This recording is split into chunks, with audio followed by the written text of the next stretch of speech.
Hello दोस्तों, where trans नमस्कार। मैं दीवान सिंह।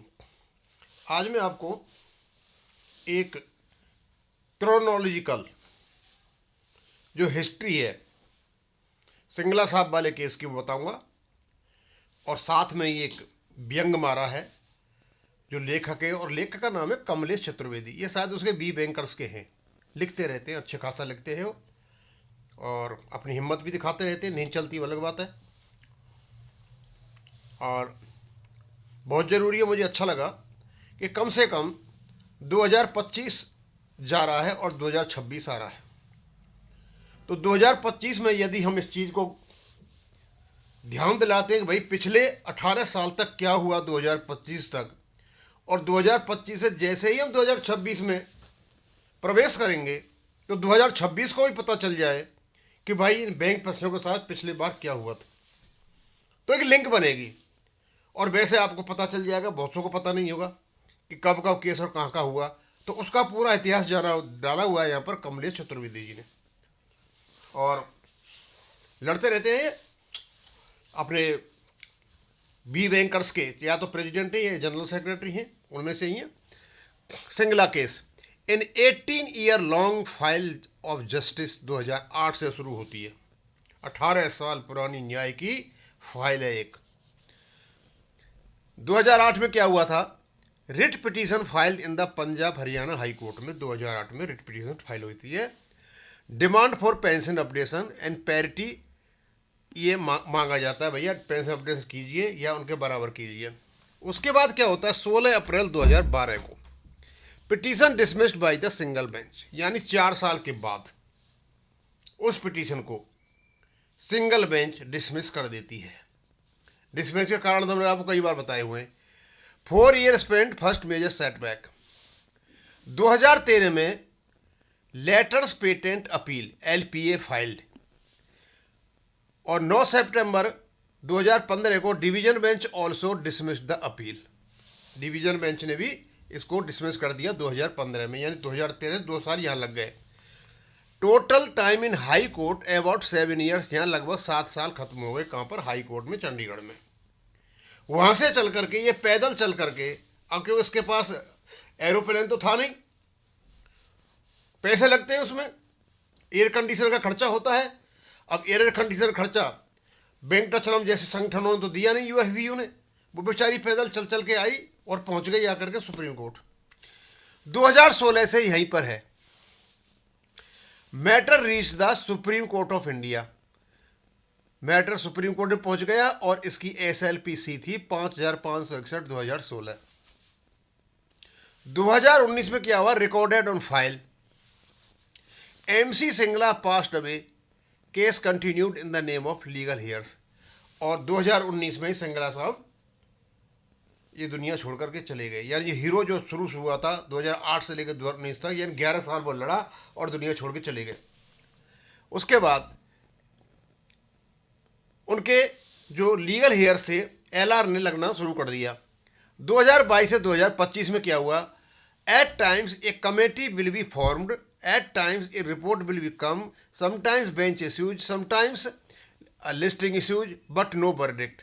कभी तो क्या ना बेंच को फॉर्मेशन करना है, कभी रिपोर्ट आएगी, कभी ये आएगा, कभी वो आएगा। मैं दुनिया भर की बात करते करते ये सारा कुछ होता रहा। उसके बाद इसको 17/12/2025 को फाइनल हियरिंग के लिए लिस्ट किया जाता है। लेकिन उस दिन भी एक तमाशा होता है। Hearing scheduled then adjourn to 14 January 2026। अभी पता नहीं है 14 जनवरी को होगा नहीं, 14 की छुट्टी है, 15 को हो नहीं सकता, तो 21 और 22 तक ये जाएगा।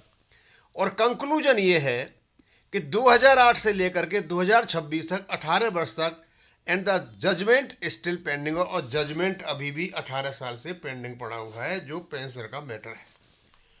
राइट टू लाइफ से संबंधित चीज अभी तक 18 साल तक पड़ी हुई है। ये है हमारे कॉन्स्टिट्यूशन का स्वरूप, ये है हमारे कॉन्स्टिट्यूशन का प्रभाव। लेकिन यही बात दूसरों के साथ होती, अब वो दूसरे उसमें ले गए। यानी ये तो पेंशनर के साथ है जिनका कोई रखवाला नहीं है। न्याय में जो आदमी न्याय के लिए चला था वो चला भी गया, वो सारे के सारे चले गए। एक क्या नाम ऑर्गेनाइजेशन रहा हुआ है, वो जा नहीं सकता क्योंकि लीगल एंटिटी है। उसके बाद नाउ सेटायर। अब यहाँ पर वो व्यंग में क्या कहते हैं, असलियत कह रहे हैं, व्यंग तो नहीं है, सैटायर तब होता है जब वो असलियत नहीं हो, अब असलियत आती है।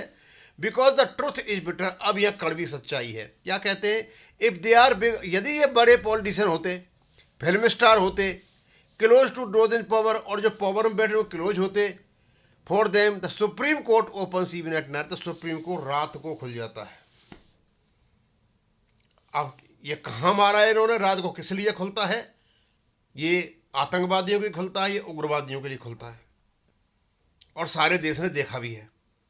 आगे, opens even at night constitute special, उसके लिए स्पेशल बेंच बन जाती हैं, पास इट ऑर्डर इंस्टेंटली, और ऑर्डर भी पास हो जाते हैं। But for bank pensioners justice says next date, लेकिन बैंक पेंशनर्स के लिए अगली तारीख, तो 18 तारीख साल से अगली तारीख देते देते 18 साल से तारीख पड़ी हुई है। The biggest truth that is hidden from 1/4/2010 onwards, employees recruited thereafter have already been stripped of the right to pension. The meaning is clear after a few days. अब 2010 के बाद आ गई एनपीएस, और एनपीएस के बाद कोई old pension scheme है नहीं, यानी पेंशन स्कीम बंद है। अब यहां से यदि इस प्रकार की कंडीशन बनती है तो कहते हैं the meaning is clear after a few years there will be no pensioner left at all, so the question is straightforward, और पेंशनर तो बचेंगे नहीं। तो अब क्वेश्चन सीधा साधा है, वह then for whom will be the Supreme Court deliver verdict, तो फिर किसके लिए सुप्रीम कोर्ट वर्डिक्ट देगा? भाई 2010 के बाद तो पेंशन है 2010 में शुरू हो गया, लगभग 15 साल तो निकल गए उनके, और उसके बाद पेंशन आना शुरू हो जाएंगे एनपीएस में, और धीरे धीरे सब खत्म हो लेंगे। तो फिर ये आएगा किसके लिए? ये भाई 2010 में जो भर्ती हुआ है उसको जरूरत है नहीं, पहले वाले को जरूरत है, वो पैसे निकल लेंगे। कहते हैं देन फॉर, कहते हैं फॉर पेपर्स, क्या पेपरों के लिए, फॉर फाइल्स के फाइल्स के लिए, in the memory of disease passenger, क्या चले गए इस दुनिया को छोड़कर, उनके लिए वर्डिक्ट आएगा। The person in whose name the battle was fought is no longer live, और जिसके नाम पर केस लड़ा गया वो जा चुका है। This is not justice, this is punishment deliver through time, ये सजा है जो समय के माध्यम से सारे बैंक पेंशनर को दी हुई है। Final line, when justice is swift for the powerful and endless for the weak, यदि लोग पावरफुल हैं तो आपको जल्दी न्याय मिल जाएगा, आप पावरफुल नहीं है तो आपको कोई न्याय नहीं मिलेगा। It is not justice, it is constitutional injustice, Singla case, bank pensioner, justice delayed, injustice in the name of justice, pension right is by Kamlesh Chaturvedi ने। मतलब एक तो उन्होंने ये बताया कि कब कब हुआ, और उसके बाद में जो चित्रण किया है ना, अब मेरे को तो नहीं लगता कि जिस प्रकार ने चित्रण किया है, और इस जस्टिस से रिलेटेड जो लोग हैं, हमारे जो जजेज हैं, बाई चांस उनके पास पहुंच जाए तो लगता है कि वो इस पर एक्शन लेंगे। हम नॉर्मल आदमी से तो पता नहीं क्या क्या बोल देते, या बोल भी नहीं सकते, क्योंकि वो हमारे आदरणीय जजेज हैं, और संविधान की तो इसमें कोई शक नहीं है, धज्जियां उड़ाई गई हैं। अब ये कैसे चलता रहा आगे, क्यों नहीं चलता रहा, कौन इसके पीछे थे, क्या इसके कोई पता नहीं है, लेकिन असलियत ये है जो यहाँ पर इसको वर्णित किया गया है, और ये कमलेश चतुर्वेदी ने किया। यहीं खत्म करूंगा। थैंक यू, धन्यवाद।